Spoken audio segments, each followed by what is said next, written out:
Canelo. Jesus Lord. Come on. You're getting paid all this money to fight against a runner who we all knew was gonna run. A Cuban style. You chose him.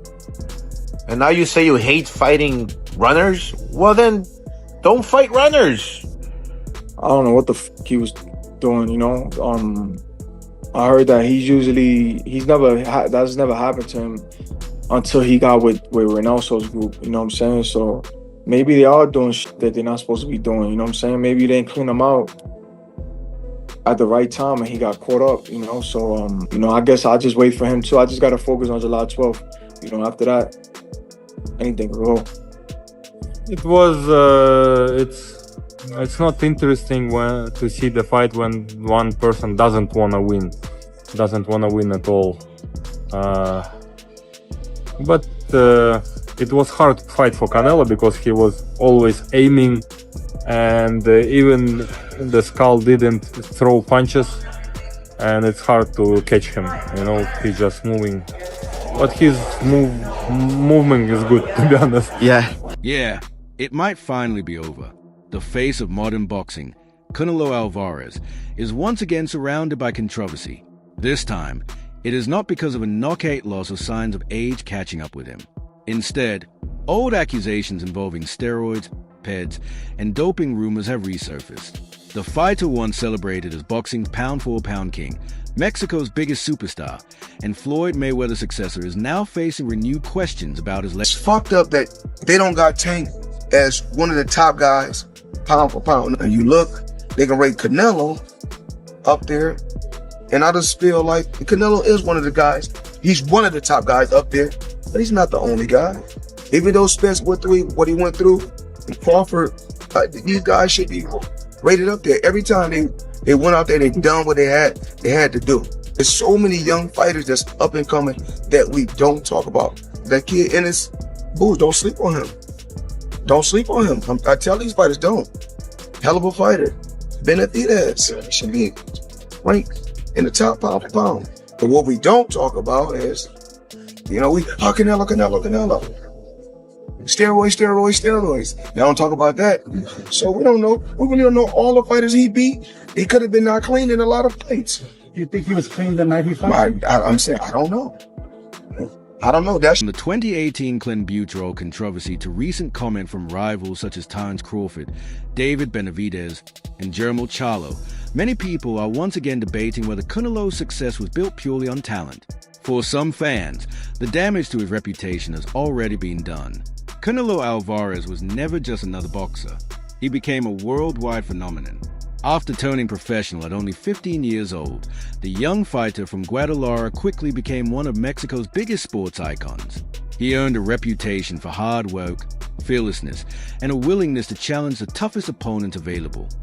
Everything you want, beautiful family. What motivates you to keep going? Why do you keep going? I love boxing. I love what I do. I still enjoy my training camps. I enjoy boxing. I love this. I enjoy a lot this. So, and I want to continue make history because I want to put my name in a big stage, in a big position for my history. So, and I still enjoy it. I love what I do. Over the years, Canelo developed into boxing's biggest attraction. He unified world titles, dominated multiple weight classes, headlined major pay-per-view events, and eventually became the first undisputed super middleweight champion in boxing history. Along the way, he defeated elite fighters including Gennady Golovkin, Miguel Cotto, Sergey Kovalev, Billy Joe Saunders, and Caleb. People talk shit and say whatever they want to say, but look at Canelo. Canelo is still the man. Yes, you know, he's been for a long time. And he jumps in there and he does it and he goes to work, and it's hard to stay at that level for a very long time.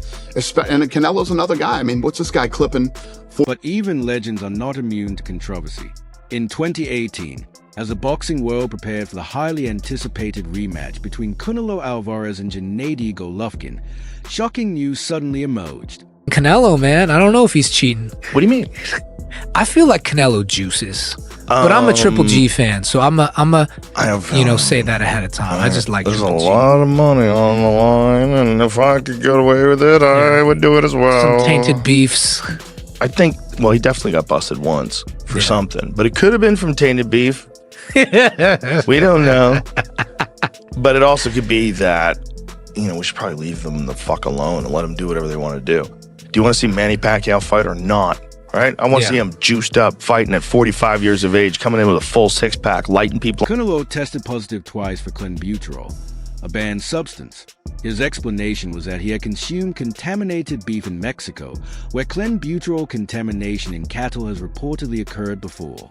While some fans accepted that explanation, many critics remained unconvinced and questioned whether there was more to the story. Alvarez failed a drug test before his big Triple G fight in May, and he's blaming Mexican cows. All right, here's the deal. 2 months until the rematch with Gennady Golovkin on May 5th is going to be the big fight, and he's been taking drug tests leading up to the fight, standard operating procedure. This time he popped for a substance called Clenbuterol, which is a banned substance. As a matter of fact, it helps you cut weight. A lot of people use it illegally, cut weight while maintaining muscle mass. He is saying he did not cheat. He's not a cheater. I did not intentionally take Clenbuterol. Problem is, I've been training in Mexico and eating contaminated cow beef. That's what he's saying. There's a problem apparently in Mexico where some of the cattle are being injected with Clenbuterol, which helps cows. It's illegal in the United States, but some places outside the United States, even some places in the United States, will use Clenbuterol to grow bigger cows, to up the protein content in the meat. And he's saying that what he had was contaminated meat because his training center is in Mexico and there's a problem with Mexican meat down there. He even issued a statement saying, to many skeptics, the explanation sounded like an excuse. Critics pointed to Canelo's increasing strength, power, and physical development throughout his career as reasons to remain suspicious. The Nevada State Athletic Commission suspended him for 6 months. The scheduled fight was postponed, and for the first time in his career, Mayweather Jr. just reignited controversy about Canelo Alvarez's legacy. Not only did he call their 2013 fight easy, Floyd went deeper. He brought up the failed steroid test from 2018, Mayweather said. Canelo's transformation raised red flags and questioned whether all those knockouts were clean. This dude talking about eating bad meat? Are you eating steroid cows? To Mayweather. This isn't trash talk, it's about protecting the sport. He believes Canelo's record is clouded by performance enhancers, especially against smaller fighters. With Crawford stepping up in weight, Floyd's warning hits hard. Be smart. Don't base everything on power. In boxing, once a fighter's name becomes associated with PED allegations, those accusations rarely disappear completely. Years later, the controversy continues to follow him. David Benavidez has publicly suggested that fighters connected to Canelo's camp may not be clean. Jermall Charlo went even further by accusing Canelo of allegedly microdosing Clenbuterol to avoid detection. Charlo essentially questioned whether banned substances could have played a role over a much longer period than many people realize. If Canelo was 100% confident in himself, I don't know why he wouldn't fight me, especially since, seeing that everybody in his team is on steroids, which means including him, so he never got off You think steroids. he's on steroids? Of course. How sure. does five? You saw De La Hoya How do five people out of your camp get tested positive for steroids? Right. You know what I mean? All those fucking dudes in that camp. Terence Crawford has also hinted at similar concerns while discussing a potential mega fight. When rival fighters publicly question your legitimacy before a major event, it can seriously affect public perception. It does not matter how many championships you have won. Once fans begin questioning your accomplishments, every achievement comes under greater scrutiny. And Jermall, I'm just asking, when you think about Canelo and the PED usage, right? This is probably the 4th or 5th fighter out of that camp that's come up hot for PEDs. Just what are your thoughts around that? And I've been telling y'all about Snack for a long time. Victor Conte them. All right, so hear me out. No bullshit for real. They make the drug at the limit of non-responsible, right? So this right here, this level is you're banned. That's a banned substance. They will make the drug all the way up to the line of the banned substance, but it doesn't show, so it's not responsible. So they've been doing that shit for years, but now that they, tapped into it, it's getting caught. Y'all think Canelo hasn't been taking Clenbuterol for a long ass time? Y'all think he ain't back on that shit? Or y'all think it was just a mistake Because I go to Mexico all the time from Houston, from Texas. I'm in Mexico all the time eating steak. I ain't never got popped with no shit like that. When you think about they microdosing it, they're look, no excuse. I'm not trying to put nobody out there. This don't got this not just boxing. This a lot of athletes all over the world. They make the drug right there to the line of like disqualification, but they don't surpass it. So they're not getting caught for it. A lot of these fighters on all kind of shit. PED accusations always create major controversy in combat sports. These substances are believed to offer advantages that go beyond raw strength.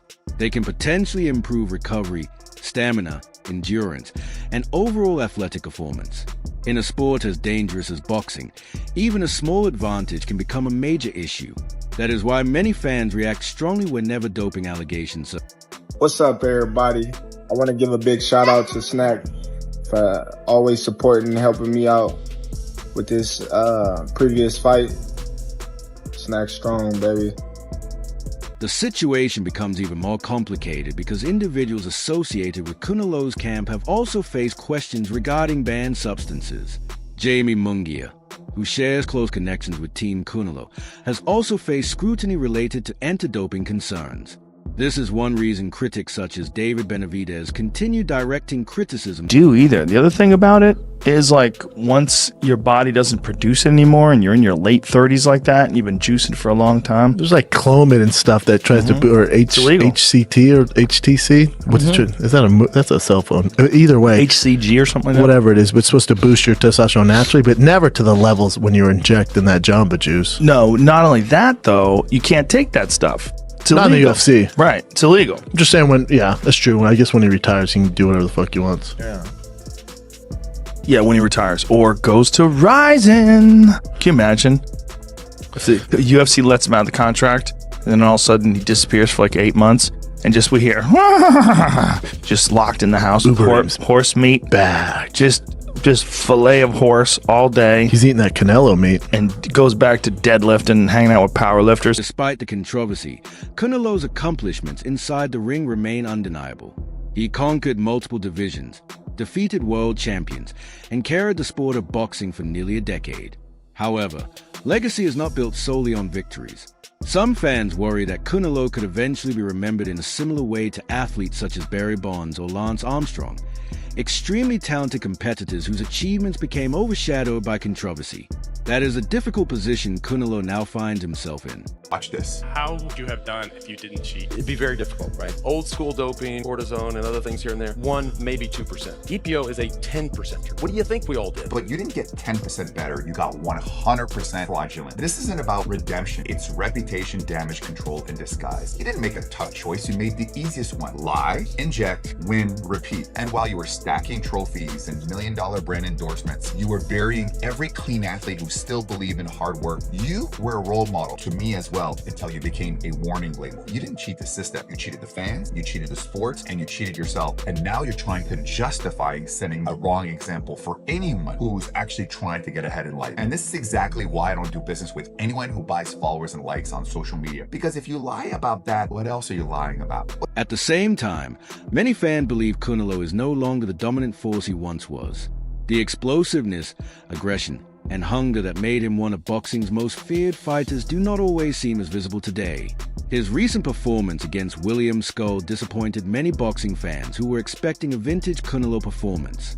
Instead, many viewers described the fight as cautious, slow, and lacking the energy they had come to expect. Crap, load of rubbish. The fight really was a waste of time.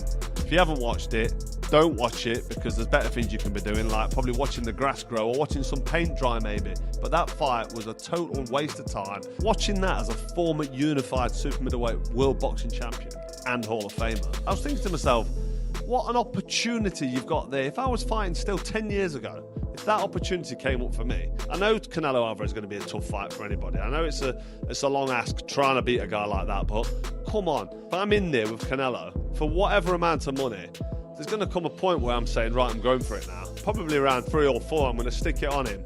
and have a go. To be given an opportunity like that, Skull, defending his IBF title and potentially becoming undisputed, to go in there and just perform like that, for me, it's not acceptable. And I think in my day and with my mindset and the way I used to fight, I'd have gone for it. Just gone for it, and then give the fans, give the boxing fans, and do myself, I'm a trainer. William Skull entered the fight as a relatively unknown Cuban boxer, and many observers expected Canelo to dominate with ease. However, rather than delivering a statement performance, Canelo was involved in a cautious and underwhelming contest that left fans with even more questions about where he currently stands in the sport. As debates about his performances and past controversies continue, opinions remain divided.